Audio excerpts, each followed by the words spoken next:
Have you ever noticed something interesting about learning? Sometimes you sit down to study and it feels heavy, like you have to force yourself to continue. But other times, you open a video, listen to a story, or watch something in English, and suddenly time passes without you even realizing it. And then you think, wait, I just spent an hour learning English, and I actually enjoyed it. That feeling is exactly what we're going to talk about today. Welcome to AZ Languages. I'm Bella, and I'm really happy to have you here for another English listening practice session. As always, just relax, listen carefully, and follow the natural rhythm of spoken English. There is no pressure here, just learning through listening. Today's topic is simple, but very important. We're talking about something that many learners underestimate. We're talking about having fun when you learn English. Now, I know what you might be thinking. Fun? Is that really important for learning a language? Shouldn't we focus on grammar, vocabulary, exams, or serious study? And yes, those things are important. But fun is not just a bonus. For many learners, it is actually a key part of success. Let's explore why. First of all, when you enjoy something, your brain works differently. It becomes more active, more focused, and more engaged. You stop feeling like you are studying, and instead, you start feeling like you are experiencing something. And that changes everything. When your brain is engaged, you remember more. You pay more attention without forcing it. You naturally notice new words, expressions, and ideas. Learning becomes smoother, almost effortless at times. But when something feels boring or forced, your brain does the opposite. It starts to disconnect. You lose focus faster, you forget more, and you need more effort just to continue. So the emotional experience of learning actually affects your results. That's a very important idea. Now, let's be honest for a moment. Not everyone learns English because they absolutely love languages. Some people learn English because they need it for work, school, travel, or future opportunities, and that's completely normal. But here's the key point. Even if English is something you need, you can still choose how you experience it. You can turn it into something stressful or something enjoyable.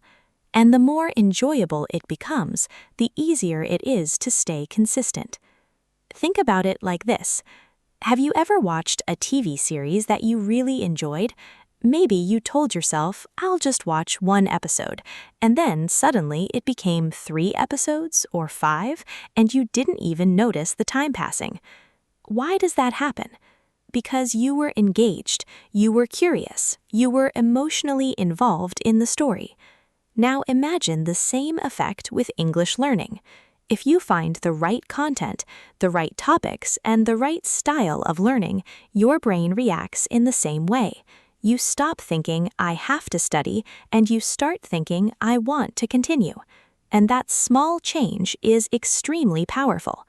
Because when you enjoy something, you don't quit easily. Think about hobbies for a moment. People rarely quit things they love. If someone enjoys playing football, they don't need motivation to go play. If someone loves gaming, they don't need discipline to open the game. They just do it naturally. So the question becomes, how can English feel more like a hobby and less like a task? Let's talk about that. One of the simplest ways is to use content that you actually enjoy. This is something many learners ignore, but it's very powerful. Instead of forcing yourself to study from boring material, you can learn from things you already like. Podcasts, YouTube videos, movies, series, interviews, or even topics you're curious about. If you like technology, learn English through tech videos. If you like business, follow business content. If you like sports, use sports content. If you like storytelling, watch stories. It doesn't matter what the topic is. What matters is your interest. Because when you are interested, your brain naturally wants to understand. And when your brain wants to understand, learning happens faster.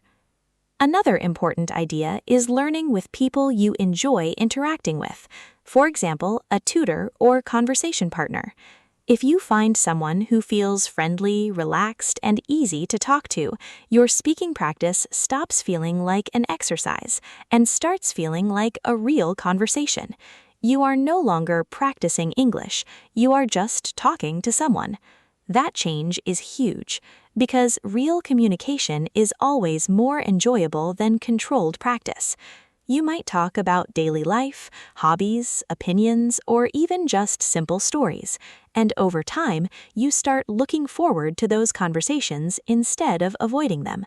That's when learning becomes natural. Now let's talk about something a bit more emotional: culture. Culture plays a big role in language learning, even if we don't always realize it. When you learn English, you are not only learning grammar or vocabulary, you are also connecting with different countries, different lifestyles, and different ways of thinking.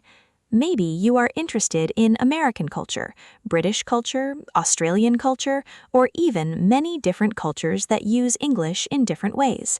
And within those cultures, there are always things that feel interesting, surprising, or inspiring. For example, when I was learning another language, I became very interested in the culture connected with it. I watched documentaries, listened to stories, and tried to understand how people lived in different places. At some point, it stopped feeling like study and started feeling like exploration. And that feeling made me want to learn even more, because curiosity is powerful.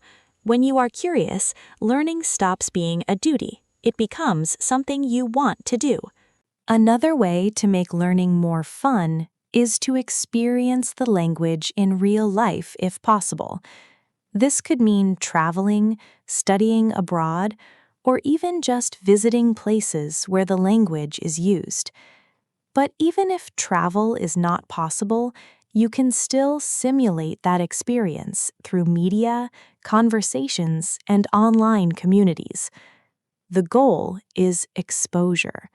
The more real and natural the language feels, the more interesting it becomes. Now, here's something many learners forget. Progress itself can be fun. Yes, really. When you notice that you understand more than before, or you can express yourself more easily, that feeling is extremely rewarding. You can record your voice speaking English today and then compare it with your speaking in a few months. You can write a short paragraph now and compare it later. You can re-watch a video you didn't understand before and realize now it feels much easier. That moment of realization is powerful because it shows you that your effort is working. And when you see progress, you naturally feel more motivated to continue. So progress creates motivation, and motivation creates more learning. It becomes a cycle. Now, let's bring everything together. Learning English is not just about discipline. It's not just about memorizing rules or completing exercises. It is also about experience. If your experience is boring, you will struggle to continue. But if your experience is enjoyable, even simple practice becomes something you want to do.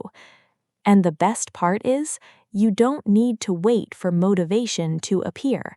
You can actively create fun in your learning by choosing interesting content, by talking with people you enjoy, by exploring culture, by noticing your progress, and by turning English into something you connect with emotionally, not just mentally.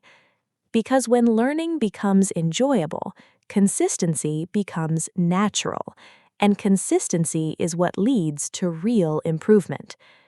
Now, before we finish, I want you to think about a few questions.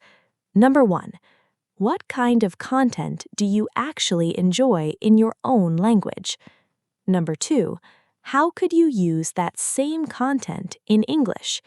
And number 3, What is one small change you could make to make your English learning more fun this week? Take a moment to think about your answers. You can even say them out loud to practice speaking. And remember, you don't need perfect discipline every day. You just need a learning style that you can enjoy and return to again and again. This is Bella, and you've been listening to AZ Languages. I'll see you in the next episode.